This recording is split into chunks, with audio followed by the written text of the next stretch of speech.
My grandfather is a cool old man. I guess I could say he's a little notorious too. Good thing no one here really knows why he can be considered such. Grandpa was a member of the Communist Party of the Soviet Union. That's the less interesting part about him. He was also a chemist involved in the development of some kind of a crazy chemical weapon, apparently. Now that he's retired, he doesn't do much, nor does he ever really talk about his past. He's also not haunted by it, to be frank. I guess he just doesn't see the point to bring up stuff that would either confuse or terrify most of us. The other day, when I was about to leave his house, he asked me if I'd like to have one of his old journals. He specifically said, "Do you still remember your mother tongue?" "Yes, of course," I responded. "Good. Would you like to have one of my journals? It's just lying around taking up space," he inquired. "Sure," I remarked, not knowing what I was going to do with an old journal that belongs to an old chemist. Now I know what I'm going to do with it. Well, I already did. I've transcribed some of it to English and decided to post it online. What I'm sharing here is the content of a few pages from my granddad's old journal from the 50s. It's about some sort of chemical weapon experimentation. I guess not much will come of it either way, since it's been so long and the entire project potentially fell flat somewhere along the way. This specific portion of Grandpa's journal talks about experimentation with something called Comrade Undead, a neurotoxin that was developed as the potential next big thing in warfare.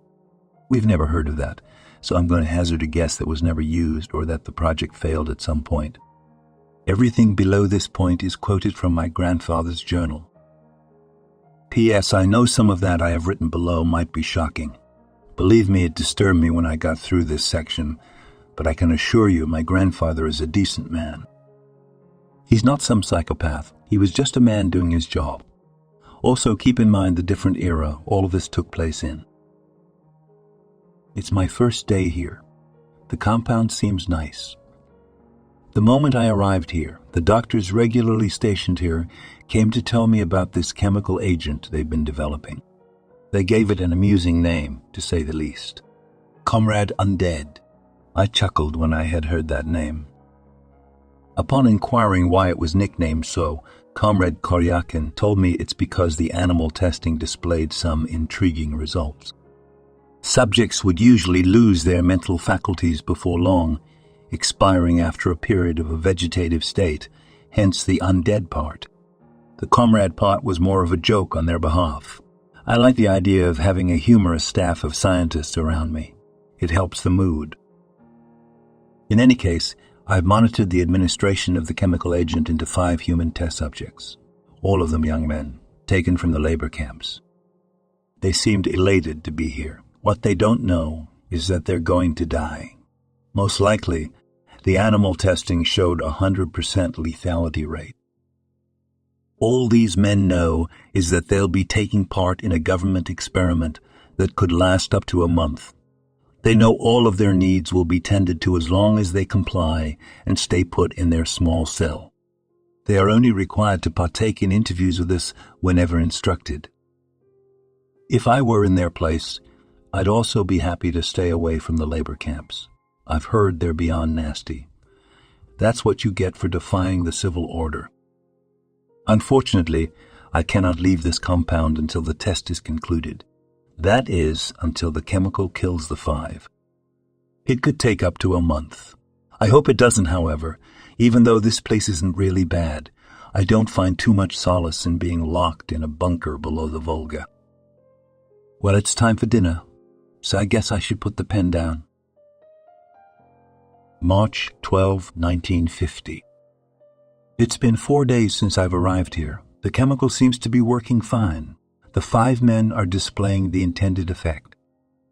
A few hours after the initial injection, they all complained of a dizzying headache, something I forgot to mention in my previous entry. At nightfall, all the subjects began displaying signs of anxiety and emotional distress. Nothing too serious. They were just restless and uneasy. 2 of them reported racing thoughts. From the first night I spent here, the subjects are displaying a progressively worsening insomnia. According to the reports, they had difficulty falling asleep due to their excited state during the first night.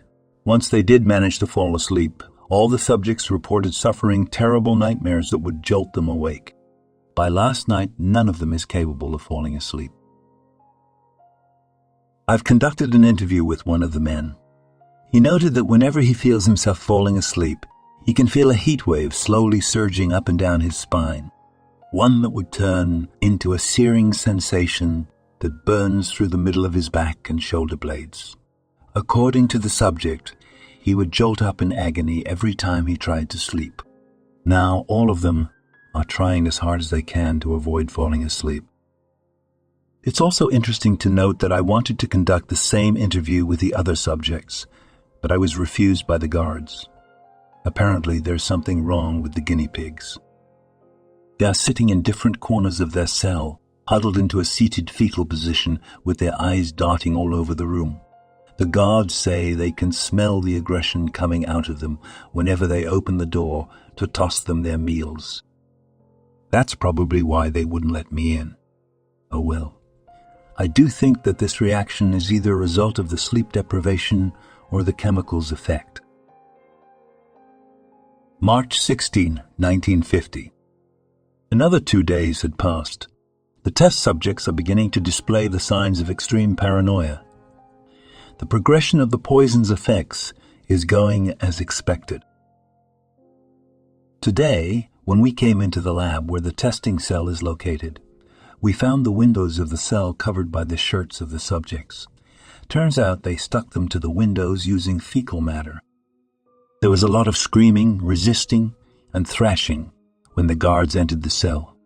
The test pigs didn't want to comply and tried fighting the guards out of their confinement. I could hear some rambling nonsense about how we're planning to cut them up or something. That's not the plan. Again, yes, they'll die, but not by getting operated on. They are also apparently driving the night shift of the guards insane with their constant screaming and beating of the walls. The poor soldiers can't exert any force onto these pigs because we need them alive and in good shape. I have a feeling all of this will be over with soon enough. March 18, 1950.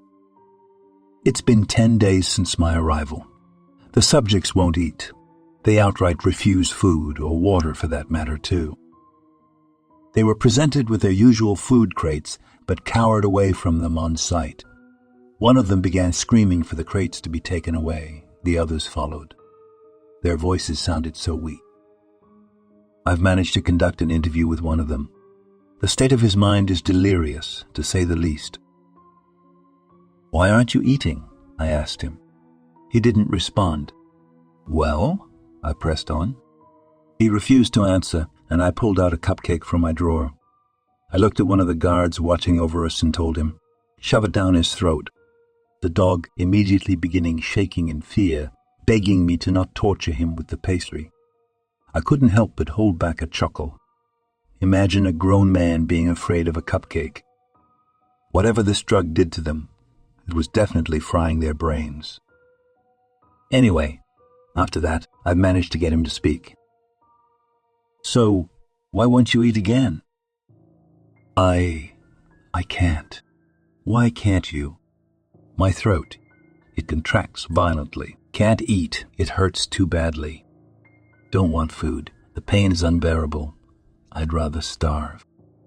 "What on earth did you do to me? What about water? Can you drink? What the fuck did you do to me? Answer the question and refrain from using profanity, please." "You piece of shit," he yelled out before attempting to lunge at me. The guards pinned him to the table while I just sat there, like watching a rabid dog thrash about trying to escape the clutches of trained soldiers. The bastard was taken back to his cell, and I've concluded that they must be suffering from a severe case of hydrophobia. They can't swallow any liquid or anything for that matter. Once something passes through their throats, the muscles violently contract, causing immense pain. It's usually a symptom of rabies. Kind of fitting, really, given how rabid these animals have been acting lately. In any case, we've decided that we're going to feed through a tube. This experiment is worth every expense, it seems.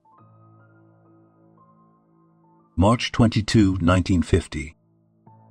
I guess last night was extremely eventful. It turns out the rabid dogs turned into actual rabid dogs.